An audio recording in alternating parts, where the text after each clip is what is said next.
Hello students, today's topic is real numbers. तो real numbers को पढ़ने से पहले थोड़ा नंबर सिस्टम के बारे में पढ़ लेते हैं। नाइन्थ क्लास में हमने वैसे ये नंबर सिस्टम के बारे में पढ़ रखा है, फिर भी एक बार क्विकली रिवाइज़ कर लें इस नंबर सिस्टम को। नंबर सिस्टम में हमारे पास दो तरह के नंबर्स हैं। एक हैं कॉम्प्लेक्स नंबर्स और एक है हमारे पास रियल नंबर्स। ठीक है जी। कॉम्प्लेक्स नंबर जो है ये क्लास 11 का टॉपिक है, तो इसके बारे में अभी डिस्कस नहीं करेंगे। जब क्लास 11 में पहुंच जाएंगे तो कॉम्प्लेक्स नंबर के बारे में आपको पढ़ाया जाएगा। अभी के लिए हमारा जो टॉपिक है दैट इज़ रियल नंबर्स, जो हमारे इस चैप्टर का नाम भी है रियल नंबर्स। रियल नंबर्स हैं वो फर्दर दो तरह के हैं। एक है हमारे पास रैशनल नंबर्स और एक हमारे पास है इरेशनल नंबर्स। ऑफ कोर्स जो रैशनल है वो इरेशनल नहीं है, जो इरेशनल है वो रैशनल नहीं है, दोनों अलग तरह के हैं। रैशनल नंबर्स को बहुत बेसिक फॉर्म में अगर बोला जाए कि कौन से नंबर्स रैशनल नंबर हैं, तो जो नंबर्स को हम p बाई क्यू फॉर्म में रिप्रेजेंट कर सकते हैं where q not equals to zero. Of course जो डिनोमिनेटर है वो ज़ीरो नहीं हो सकता, because in mathematics divide by zero is not allowed. तो जिन नंबर्स को हम p बाई क्यू फॉर्म में कन्वर्ट कर सकते हैं या p बाई क्यू फॉर्म में लिख सकते हैं उनको हम बोलते हैं रैशनल नंबर्स। और जिन नंबर्स को हम p बाई क्यू फॉर्म में नहीं लिख सकते उनको बोलते हैं इरेशनल नंबर्स। तो रैशनल नंबर्स में p बाई क्यू फॉर्म में लिखने का मतलब है कि इसमें सारी फ्रैक्शंस आ जाएंगी, इसमें सारे इंटीजर्स आ जाएंगे। देन सब इंटीजर्स आ गए तो इसके अंदर होल नंबर, w मतलब होल नंबर, n मतलब नेचुरल नंबर, ये सब आ गया। ठीक है, क्योंकि इंटीजर होल नंबर क्या है, वो भी तो इंटीजर ही है, नेचुरल नंबर्स भी तो इंटीजर्स ही हैं। तो इंटीजर्स लिखने का मतलब कि सब कुछ आ गया। देन इसमें एक नंबर्स आएंगे जिनको हम बोलते हैं नॉन टर्मिनेटिंग बट रिपीटिंग। कुछ फ्रैक्शंस ऐसी हैं जिनको डिवाइड करने पे डिवीज़न ख़त्म नहीं होती, वो डिवीज़न जो है चलती रहेगी। बट उसमें क्या होगा कि एक नंबर जो है या दो नंबर हैं या तीन नंबर हैं वो बार बार रिपीट करने शुरू कर देंगे। फॉर एग्ज़ाम्पल अगर आप 1 को 3 से डिवाइड करो तो आंसर आएगा 0.3333 सो ऑन। ये कभी एंड नहीं होगा। लेकिन इसमें ख़ास बात क्या है कि जो 3 है वो बार बार रिपीट कर रहा है, तो इसको हम ऐसे भी लिख सकते हैं 0.3 के ऊपर बार लगा दी, इसका मतलब है 3 रिपीटिंग है। यही अगर हम 1 को 4 से डिवाइड करें तो आंसर आएगा 0.25, ये टर्मिनेटिंग है। तो टर्मिनेटिंग नंबर भी रैशनल में ही आएंगे। है तो दोनों फ्रैक्शंस ही हैं, चाहे नॉन टर्मिनेटिंग है चाहे टर्मिनेटिंग है, दोनों फ्रैक्शंस हैं। बस फ़र्क ये है कि जो टर्मिनेटिंग वाली फ्रैक्शन है उसमें डिवीज़न जब शुरू करेंगे तो किसी एक पॉइंट पे जाके रिमाइंडर ज़ीरो आ जाएगा, तो डिवीज़न ख़त्म हो जाएगी। लेकिन जो नॉन टर्मिनेटिंग बट रिपीटिंग है उसमें जब डिवीज़न करेंगे तो किसी भी पॉइंट पे जाके रिमाइंडर ज़ीरो नहीं होगा, वो डिवीज़न चलती रहेगी। बट उसमें ये होगा कि एक नंबर बार बार अपने आप को रिपीट करेगा। एक नंबर भी हो सकता है, सेट ऑफ टू नंबर्स हो सकते हैं, सेट ऑफ थ्री नंबर्स हो सकते हैं, तो वो नंबर्स बार बार अपने आप को रिपीट करेंगे। ठीक है जी। तो ये जो 0.25 लिखा है इसको हम बोलते हैं टर्मिनेटिंग नंबर्स। तो टर्मिनेटिंग का मतलब पॉइंट वाले नंबर्स जिसके पीछे डॉट डॉट डॉट नहीं लगा होता। ठीक है, ये सब किस में आएगा, रैशनल में। अब इरेशनल की बात करें तो बहुत सिंपली आप कह सकते हो कि एक तो इसमें वो नंबर्स आएंगे जो नॉन टर्मिनेटिंग है एंड नॉन रिपीटिंग है, जो ना तो टर्मिनेट करते हैं ना ही रिपीट करते हैं। फॉर एग्ज़ाम्पल आपने कुछ भी लिख दिया 2.313233343536 सो ऑन। अब इसमें ये नहीं आप कह सकते कि 3 जो है वो रिपीट कर रहा है, कोई पैटर्न रिपीट नहीं हो रहा। ऑफ कोर्स डिजिट्स तो 10 ही हैं, 10 के बाद अगर हम कुछ लिखेंगे ही नहीं वो तो टर्मिनेटिंग हो जाएगा। तो नॉन टर्मिनेटिंग के लिए हमें लिखना तो पड़ेगा आगे, लेकिन हम ये नहीं कह सकते कि एक पैटर्न रिपीट हो रहा है, पहले 31 आया, फिर 32 आया, फिर 33 आया, तो पैटर्न चेंज हो गया हर बार। ठीक है जी। और दूसरे टाइप के इरेशनल नंबर्स कौन से हैं, वो वाले इरेशनल नंबर्स जिनका रूट सॉल्व नहीं होता, वो चाहे स्क्वायर रूट है, चाहे क्यूब रूट है, चाहे फोर्थ रूट है। फॉर एग्ज़ाम्पल अगर हम कहें स्क्वायर रूट ऑफ 2, तो ये इरेशनल है, बिकॉज ये जो 2 है वो किसी नंबर का परफेक्ट स्क्वायर नहीं है।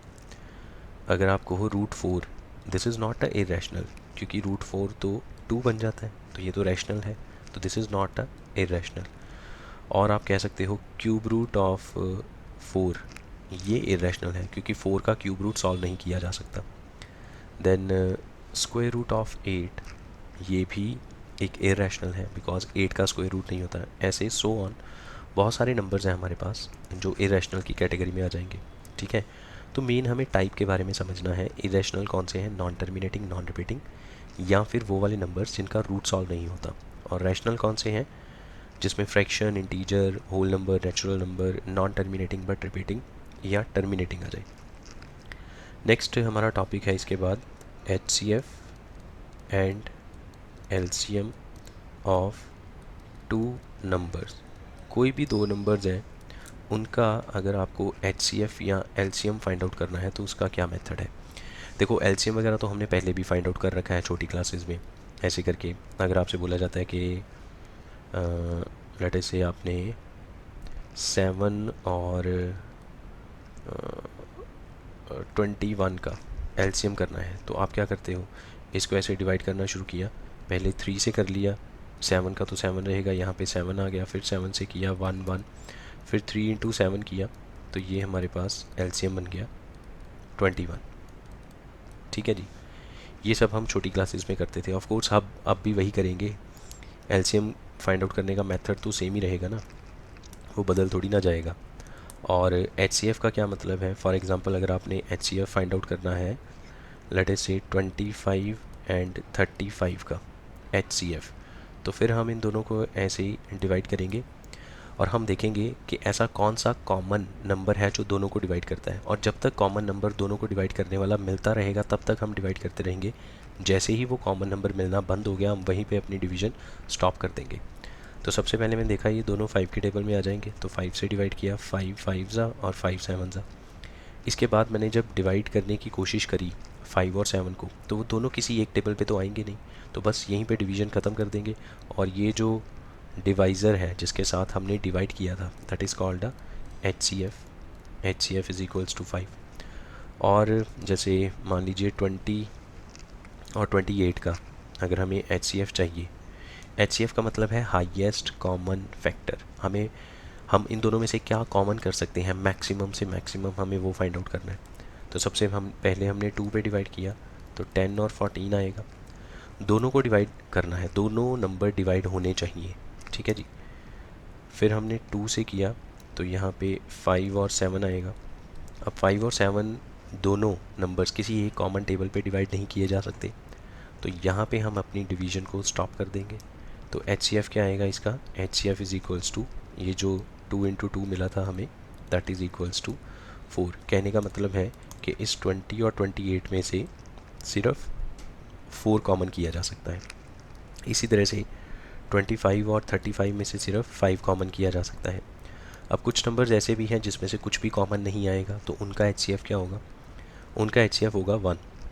जैसे 3 और 7, इसका अगर HCF करना है तो 3 और 7 को डिवाइड करने वाला कोई कॉमन टेबल नहीं है एक्सेप्ट 1। तो आप इसको 1 से डिवाइड करोगे तो 3 और 7 यही रहेगा, तो बस इसका HCF 1 है। तो अब यहाँ से आप क्या समझे, तो पहले तो एक नोट लिख लेते हैं इसी के बारे में कि if HCF of two numbers is 1 then those numbers are called co-prime numbers।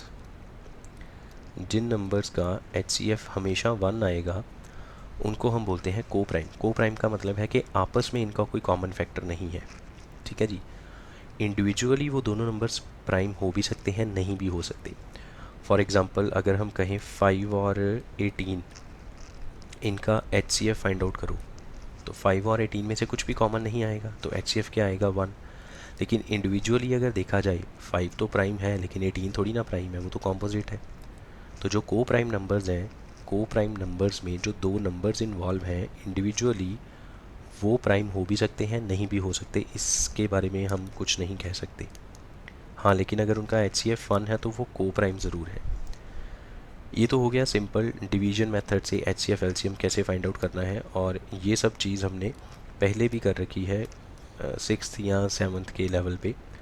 अब हम जो करेंगे HCF LCM वो करेंगे with the help of prime factorisation. For example मेरे पास दो नंबर्स हैं 20 एंड इसको मान लो A, और दूसरा नंबर है B, लेट अस से ये हमने मान लिया 32, लेट अस से। ठीक है जी।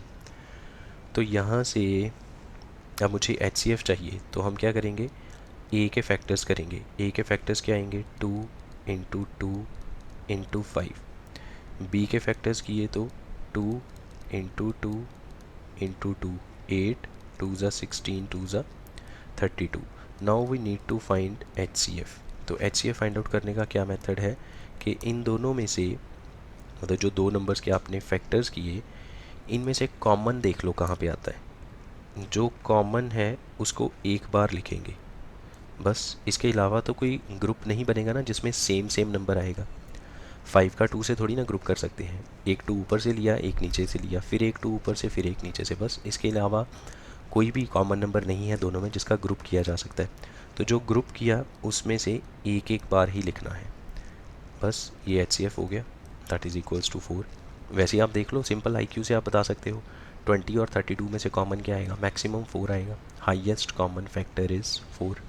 ठीक है जी।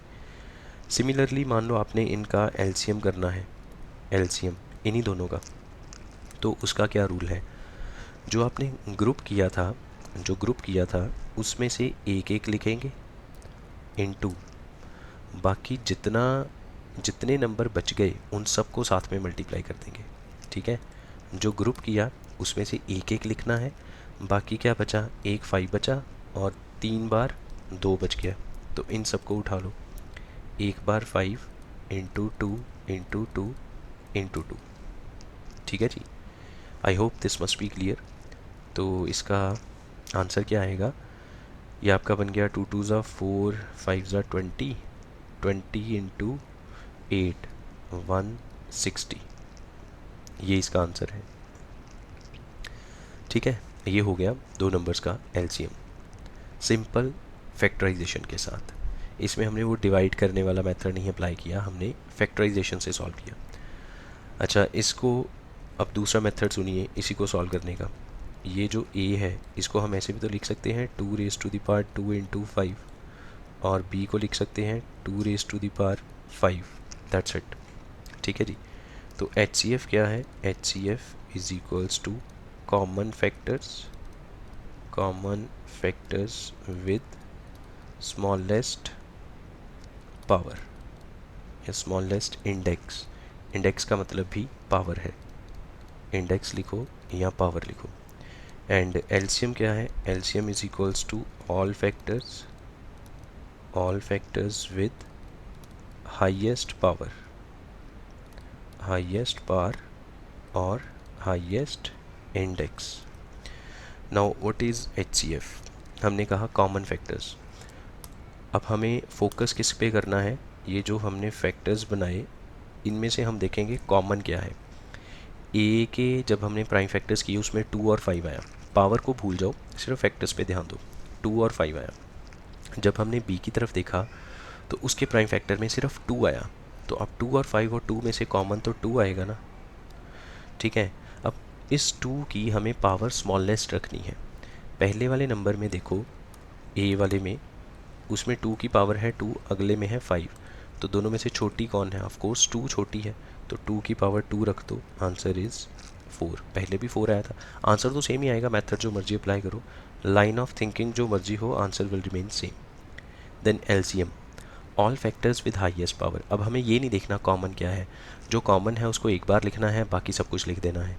ठीक है। ऑल फैक्टर्स, जैसे हमने A के फैक्टर्स किए तो उसमें 2 और 5 आया, B के फैक्टर्स किए तो सिर्फ 2 आया, तो कुल मिला के 2 और 5 दो ही फैक्टर्स बने हैं। दोनों के प्राइम फैक्टर्स को अगर इकट्ठा कर लिया जाए तो 2 और 5 सिर्फ यही मिलता है हमें, 2 इंटू 5।